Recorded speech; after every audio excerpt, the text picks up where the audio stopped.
تحریک انصاف خود ہی انٹرسٹڈ نہیں ہے عمران خان صاحب کو باہر لے کر آنے میں. وہ اپنی چاندی کر کے بیٹھے ہوئے ہیں اس وقت. جو لوگ بھی باہر ہیں ان کی امپورٹنس تب تک ہے جب تک عمران خان باہر نہیں آتا. جس دن عمران خان باہر آ گیا یہ سب لوگ زیرو ہو جائیں گے, سب کے سب لوگ. اس لیے یہ عمران خان کے ساتھ سنسیئر نہیں ہیں اور نہیں چاہتے کہ عمران خان باہر آئے. اس طرح کی مختلف خبریں ہمارے سامنے بھی آئی ہیں. اسی لیے ایک دوسرے کو کاٹتے ہیں. ایون جو ایک سمپل ایم این اے جو پارٹی کے ساتھ سنسیئر ہو اس کو بھی کاٹتے ہیں تاکہ یہ کہیں ابھر کر سامنے نہ آ جائے, یہ کہیں اوپر نہ آ جائے. ہر بندہ ایک دوسرے کے اگینسٹ کام کر رہا ہے, ہر بندہ لابنگ کر رہا ہے. تو یہ تحریک انصاف کی اس وقت صورتحال ہے. اس کے بعد سیکنڈ پوائنٹ کے اوپر دیں باپ. آپ سب کو پتہ ہے کہ یہ باپ آخر ہے کون. فیصل واوڈا صاحب کی جو وکٹری والی جو سپیچ ہے جو آج کل ٹویٹر پر سوشل میڈیا پہ وائرل ہے, اس میں جو باپ کا نشان وکٹری کا انہوں نے بنایا ہے نا, اس میں آپ سمجھیں گے کس طریقے سے پاس ہوئی. اس کے علاوہ فیصل واوڈا صاحب نے میڈیا کے سامنے بولا کہ ابھی تو کچھ لوگ ڈگی میں بیٹھے ہوئے ہیں, ڈگی سے لوگوں کو ہی ہم نے نہیں نکالا, ابھی اگر میں ڈگی سے لوگوں کو نکالا تو وہ تو ایکسٹرا ہو جائیں گے. تو آپ یہ سوچیں کہ ڈگی میں کون اٹھا کے لاتا ہے لوگوں کو. فیصل واوڈا صاحب تو اب کھلے عام بول رہے ہیں آئینی ترمیم جو آپ کا میرا مستقبل طے کرتی ہے, آپ کے اور میرے مستقبل کے حوالے سے فیصلے کیے جا رہے ہیں, آپ کے اور میرے ملک کا قانون فکس کیا جا رہا ہے, آئین فکس کیا جا رہا ہے, نظام کو سسٹم کو چلانے کے طریقے فکس کیے جا رہے ہیں. اور کیسے زور زبردستی جبری طریقے سے ڈنڈے کے زور کے اوپر گن پوائنٹس کے اوپر لوگوں کو اغوا کر کے یہ ہمارے ملک کا اس وقت نظام ہے. اور ہاں, خواجہ آصف صاحب, حامد میر صاحب نے اپنے پروگرام میں خواجہ آصف صاحب کو وہ باپ والے کلپس چلا کر دکھائے بلاول بھٹو زرداری صاحب کے. بلاول بھٹو زرداری صاحب نے باپ پارٹی کی بات کی تھی, لیکن بہرحال انہوں نے وہ کلپ بھی چلایا. اس کے ساتھ ساتھ انہوں نے فیصل واوڈا کا کلپ چلایا اور بولا کہ یہ کس باپ کی بات کر رہے ہیں. تو انہوں نے بولا کہ میں چاہتا ہوں, میں معذرت آپ سے چاہتا ہوں, میں چاہتا ہوں کہ آپ اس کے اوپر میں بات نہیں کرنا چاہتا اور اس کے اوپر میں جواب نہیں دینا چاہتا. تو حامد میر صاحب نے بولا کہ ہاں, ہنس کے بولا کہ ہاں میں بھی پتلی گلی سے نکل جاتا ہوں. تو آپ سمجھدار ہیں کہ وہ کیا کہنا چاہ رہے ہیں. بہرحال اب آگے چلتے ہیں. اعزاز سید صاحب نے ایک ٹویٹ کیا ہے, اس سے صاف ظاہر ہوتا ہے کہ میاں نواز شریف صاحب کا غرور کس قدر ہے. انہوں نے کہا کہ پارلیمنٹ میں مولانا صاحب جب بیٹھے ہوئے تھے تو بلاول بھٹو زرداری صاحب اپنی سیٹ سے اٹھ کر ان سے ملے. اس کے بعد شہباز شریف صاحب بھی اٹھ کر ان سے ملنے کے لیے جانے لگے اور میاں نواز شریف صاحب کو اشارہ کیا کہ آپ بھی آئیں. میاں نواز شریف صاحب نے انہیں جواب میں اشارہ کیا کہ اپنی سیٹ پر ہی کھڑے رہو. دیکھیں آپ غرور کا جو مقام ہے, کیا غرور ہے ان کے اندر. میاں نواز شریف صاحب شیر ہیں. اس کے بعد جب وہ چل کر مولانا صاحب خود چل کر میاں نواز شریف صاحب کے پاس آئے اور انہوں نے جب ملے تو پیچھے سے پوری اسمبلی میں شیر شیر کے نعرے لگے. تو میں تو کہتا ہوں شیر شیر نہیں, باپ باپ کے نعرے لگنے چاہیے جو فیصل واوڈا صاحب لگا رہے ہیں. شیر کہاں ہیں, تو باپ ہے. پھر دکھی جو ہے وہ بیٹھ کے اپنے کلپس بنواتے ہیں, میمز بنواتے ہیں. نواز شریف صاحب شعر پڑھتے ہیں کہ میرا بڑا ظلم ہو گیا. لگتا ہے انہیں 2017 کی جو اسپیچ یاد, 2017 کا کی نائل ہی یاد آ گئی تھی کہ کس طریقے سے انہوں نے ججز نے انہیں نائل کیا تھا ان کی چوری پکڑے جانے کے اوپر. تو بہرحال یہ معاملات ہیں ہمارے. جو نواز شریف صاحب ہیں وہ اس پوائنٹ کے اوپر ہیں. اب ہم آتے ہیں تیسرے پوائنٹ کے اوپر. بلاول بھٹو زرداری کو پی ایم شپ آفر ہوئی ہے, اس حوالے سے مختلف خبریں چل رہی ہیں, مختلف باتیں ہو رہی ہیں. دیکھیں بلاول بھٹو زرداری نے جو کیا ہے وہ انہوں نے اپنی ذات کے لیے کیا ہے یا اپنی پارٹی کے لیے کیا ہے, یہ ایک بہت بڑا سوال ہے. دیکھیں بلاول بھٹو زرداری نے اس وقت جو کیا ہے, آپ اسے کوئی بھی نام دیں, بلاول بھٹو زرداری کی پارٹی کے منشور میں یہ تمام معاملات شامل تھے.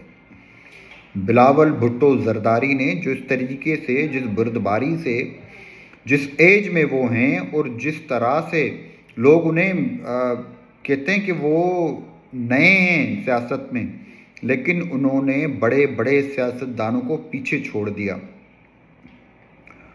میں کہتا ہوں تحریک انصاف کو بلاول بھٹو زرداری صاحب سے اور مولانا صاحب کی سیاست سے سیکھنا چاہیے. کبھی بھی سیاست میں دشمن نہیں بنائے جاتے. سیاسی دشمنی سیاست تک ہوتی ہے، فکس نہیں ہوتی کوئی چیز. آپ اب آ کے مولانا کے ساتھ بیٹھیں.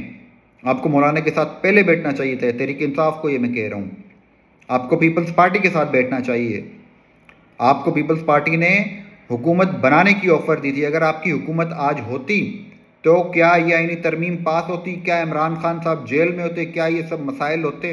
نہیں ہوتے. آپ نے اپنے پیر پر خود کلاڑا مارا. میں نے تو پہلے بھی یہ ذکر کر چکا ہوں کہ اس آئینی ترمیم کو بھی آپ روک سکتے تھے، آپ نے اس کو بھی نہیں روکا. آپ نے حکومت بھی نہیں لی. رونے گانے سے نہیں ہوتا، سیاست کرنے سے ہوتی ہے. سیاست میں رہنے کے لیے آپ کو شارپ مائنڈڈ ہونا پڑتا ہے.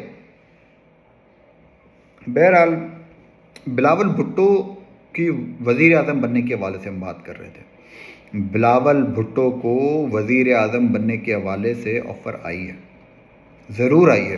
وہ ابھی نہیں، شروع سے ان کے پاس، بلاول بھٹو زرداری کے پاس یہ آفر تھی اور حکومت کی جانب سے تھی. حکومت نے جو ہماری مسلم لیگ نون ہے، انہوں نے بار بار انہیں یہ آفر دی، لیکن بلاول بھٹو زرداری صاحب نے یہ 2 سالہ حکومت سے صاف انکار کیا. انہوں نے ایون 5 سالہ حکومت جو اس طرح کی لڑکھڑاتی ہوئی حکومت تھی، جو بیساکھیوں والی حکومت تھی، مسلم لیگ نون کی سپورٹ سے حکومت کو، اس کو بھی ریجیکٹ کیا. انہوں نے کنٹینٹ ہی نہیں کیا. ڈے 1 پہ بلاول بھٹو نے یہ کہا ہی نہیں کہ مجھے حکومت دی جائے. انہوں نے کہا جس پارٹی کی زیادہ سیٹیں ہیں وہ حکومت بنائے. مطلب مسلم لیگ نون، اس سے پہلے وہ تحریک انصاف کو آفر دے چکے تھے، تحریک انصاف کو ملٹیپل دفعہ بولا، لیکن تحریک انصاف نے انکار کیا.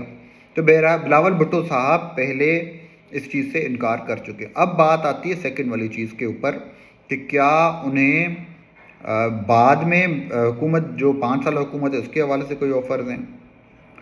تو 5 سالہ حکومت کے حوالے سے جو میرے پاس خبریں ہیں کہ بلاول بھٹو نے اس طرح کی کوئی ڈیل نہیں کی. بلاول بھٹو کو آفرز اب بھی ہیں، پہلے بھی تھی، لیکن انہوں نے کسی قسم کی کوئی ڈیل نہیں کی.